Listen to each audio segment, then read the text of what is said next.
what are some of the most common issues that you yourself deal with around social media, or that you see as being a space that we need to be aware of?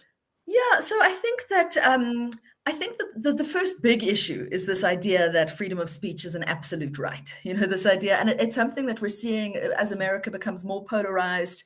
As the Trumpites become bigger Trumpites, that freedom of speech is the most important right. That freedom of speech is more important than any other right, and that's never been the case. So, of course, we all have the right to freedom of speech. It's a fundamental constitutional right. I would go so far as to say it's the cornerstone of our democracy.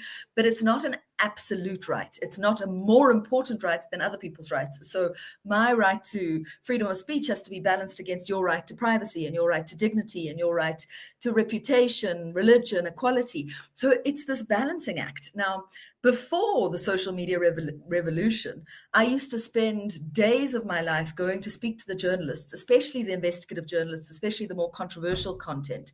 And I would spend so much time trying to teach people about what they were allowed to say and what they were not allowed to say. And if you did post something defamatory about somebody, in what circumstances was that defensible? And and these laws are pretty complicated. They're pretty nuanced. And suddenly we were all publishers. If I think even that's a great way of looking at it. Even when I was in matric, if I wanted to have my opinion published on a public platform, I could phone 702, and I wasn't brave enough for that. Things have changed.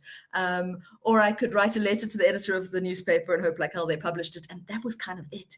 And now suddenly, at the touch of a button, everyone has the talking stick. We have the ability to publish from one person to millions.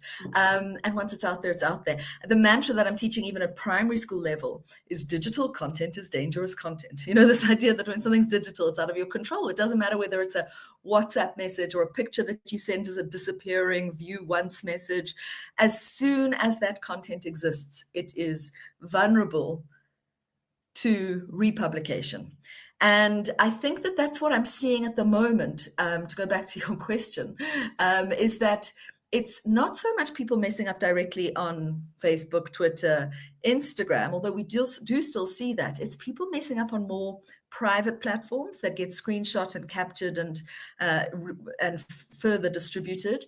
And the other thing we see is people messing up in the real world, and that gets documented and put online. So somebody does something